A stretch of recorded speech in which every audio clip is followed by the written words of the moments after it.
Hi, I'm Mercy Khongsai, the Vice President KSO Ukhrul. I'm compelled to issue a clarification regarding the 9-minute 42-second long interview given by Mr. Ramreichan Keishing, the President TKS on Vung Media. This clarification is not intended to escalate the ongoing issue, but rather to place on record the chronology of events mentioned by Mr. Keishing, and I would do so as supported by facts, documented context, available and verifiable evidence. Hence, I would go point by point. First, Mr. Keishing claimed that the statements made by Mr. Tony Singsit contain discrepancies and have created confusion in Manipur and Nagaland. Let me state this very clearly. Mr. Tony's interview aired on Zonet on 15 May 2026 was based on facts drawn from verifiable and publicly available sources. Further, in relation to the 13th May ambush, his statements were based on information already placed in the public domain through the official statement of ZUF. Therefore, the attempt to personally vilify him for expressing facts is entirely baseless and undermines the democratic rights to freedom of speech. Second, Mr. Keishing questioned why all incidents, including 13th May ambush, are being blamed on the Tangkhuls. Let us be precise and honest here. From the very beginning, the Kuki-Zos have been very clear on one thing. We have identified those communalizing the 7 February Litan-Sareikhong incident, those escalating tensions, and those benefiting from this facade of confusion. However, never once have we ever blamed the entire Tangkhul community for any incident. In fact, Kuki Inpi Manipur has categorically clarified this position in its press communique of 5th May 2026, and it is therefore extremely misleading to portray our stand as anti-Tangkhul when our concerns have consistently been against specific actions and actors. Third, Mr. Keishing claimed that 16 Kuki-Zo individuals were released in the exchange of 15 May 2026. This is factually incorrect because only 14 Kuki-Zo hostages, primarily women, were released, and the remaining two, Mr. Mangzelen and Boylen, were not released at all. They escaped the captivity and managed to return home with the assistance of security forces.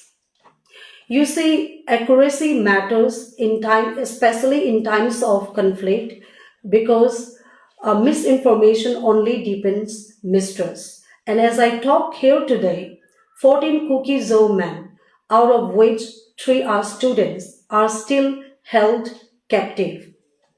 Fourth, Mr. Keishing narrated the genesis of the present conflict by referring to 29 December 2020 incident, winger driver incident of 2025, and of course the Litan-Sareikhong 7 February incident, while indirectly suggesting communal pattern.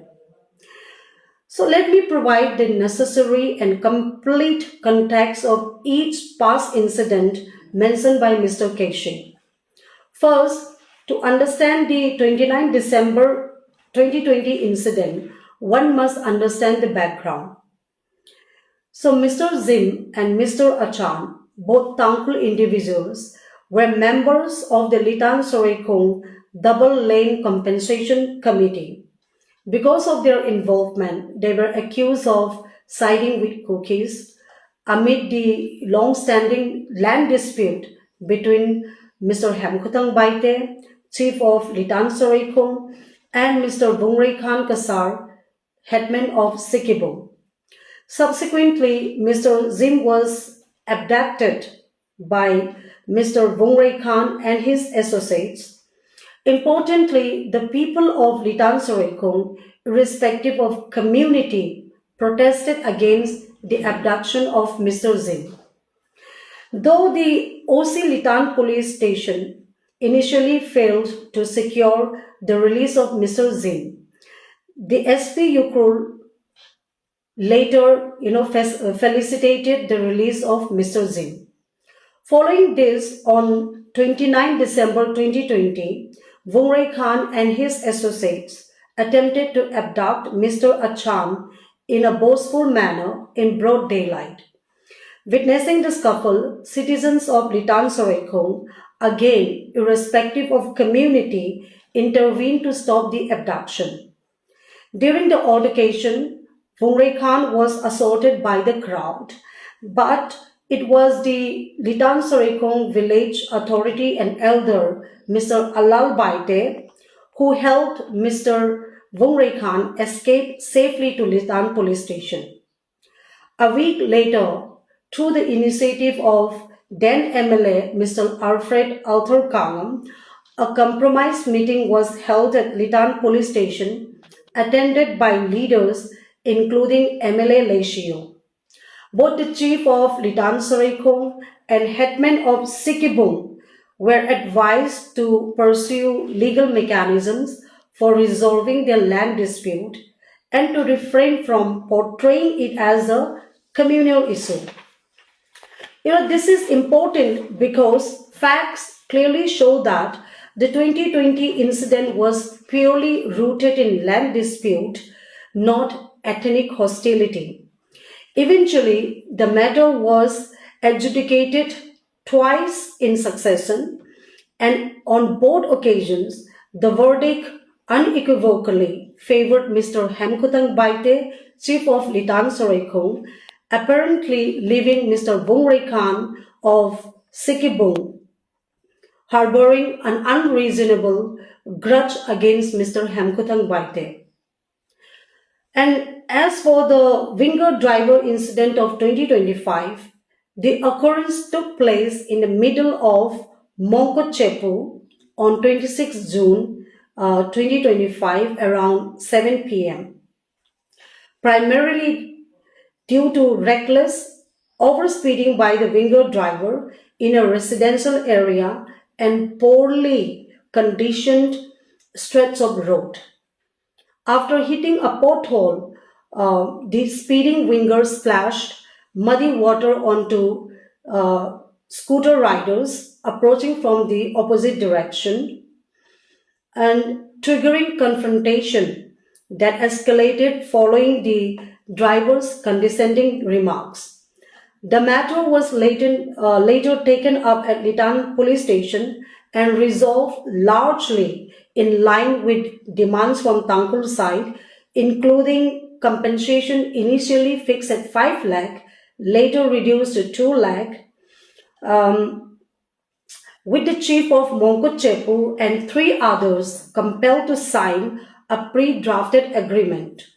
However, the incident was fundamentally a case of road rage and reckless driving, not a communal issue.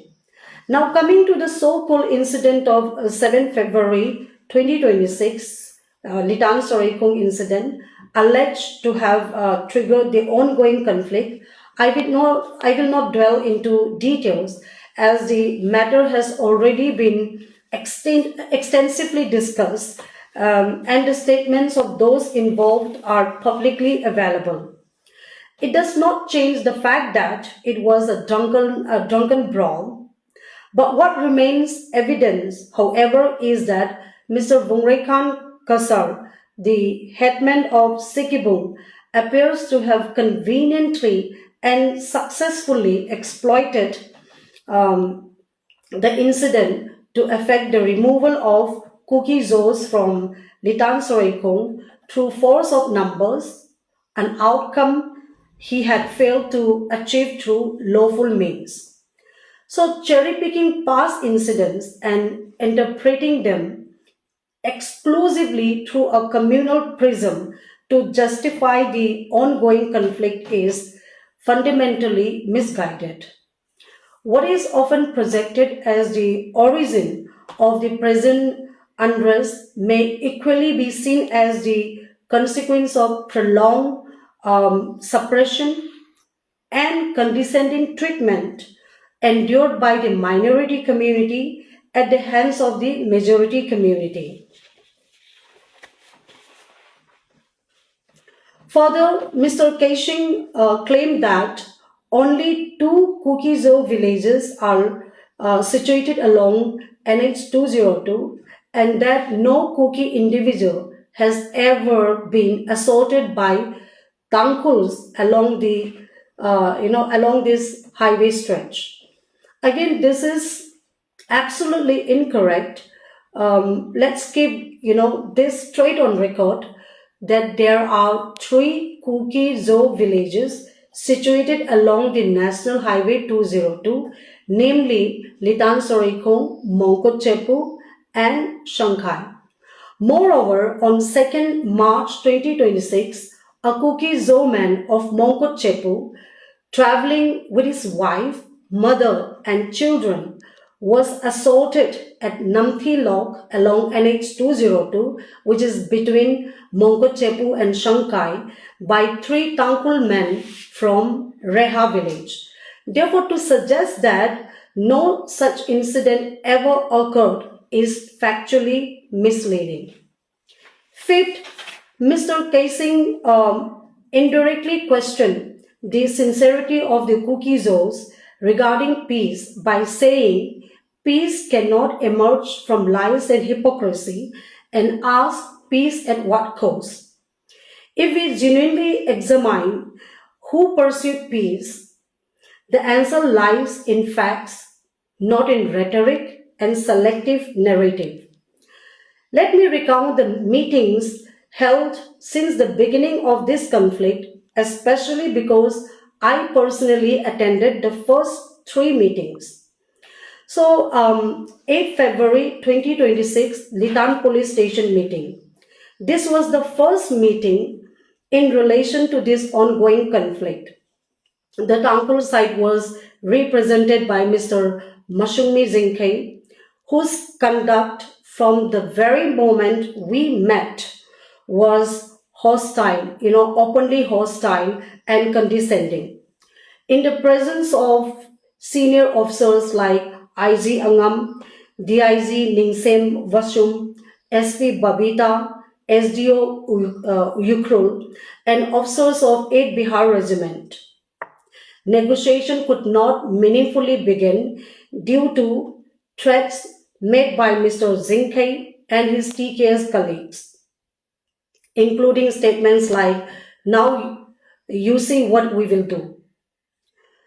Considering this, the officers present there suggested reconvening the meeting on 9 February at 11 a.m. With Mr. Zinkhe's parting words were like, "Let me see if we meet calm and peaceful or not." As said by him, this reconvened meeting never materialized because barely an hour after we left Litan police station, burning of houses began. And let facts speak. The first house that was burned belonged to a Kuki-Zo man, Mr. Lam Kuthang Baite, and his house was burned around 11:50 p.m. on 8 February. Then we talk about 9 February 2026 meeting convened by government of Manipur. Despite everything that happened on the intervening night of 8 February and 9 February, the Kuki-Zo leaders still, came for dialogue, hoping for solution to this meeting led by the Honorable Deputy Chief Minister Mr. Deko, attended by MLAs Mrs. Kim Neo Hangshing, Mr. Ramuiva, district officials of Kamjong district and Ukhrul, and then civil society leaders including TNL, TSL, Kuki NP Ukhrul, KSO Ukhrul, only seeking for resolution. While the Kuki-Zo leaders approached the meeting with an intent toward resolution and de-escalation, the Tangkhul side remained preoccupied with land claims and historical assertions. Shockingly, even amid the high-level meeting, in the presence of senior dignitaries and under heavy security deployment, Kuki-Zo houses were set ablaze, again by the Tangkhuls, an incident that eventually triggered retaliatory blank fire from the Kuki side. This left the meeting with no concrete solution. Then we talk about, 14th February peace meeting. After exactly 4 days with zero initiative from the Tangkhul side, finally Working Committee TNM and Peace Working Committee from the Kuki side reached to a temporary agreement or temporary understanding with just 2 points. Yet to this day, those points remained largely unimplemented from the Tangkhul side. Now, on 4th May 2026, there was a meeting convened at Kohima by Nagaland Joint Christian Forum. Again, at this meeting, the proposed ceasefire agreement ultimately failed after the refusal from the Tangkhul side to sign the ceasefire agreement. Importantly, Pastor V. Sidhau was among the Kuki-Zo delegates who participated in this peace effort, attempting to bridge the gap between the Tangkhuls and the Kukis, only to lose his life in the tragic ambush on 13th May 2026. Therefore, when peace is questioned, we must ask honestly who repeatedly came to the negotiating table and who repeatedly obstructed peace progress. And finally, to answer the question, peace at what cost? Peace cannot be achieved through forceful dominance, intimidation, propaganda, selective narrative, suppression, and communal superiority. Peace will only come through mutual respect, recognition, acceptance, tolerance, and an honest commitment to equal and respectful coexistence. Peace had its chance. Unfortunately, we missed it. But I would say it is not yet late. The Kuki-Zos have consistently stood for peace, but never at the cost of our dignity, our identity, land rights, nor yielding to arrogance, domination, and superiority complex of a selected few. Thank you.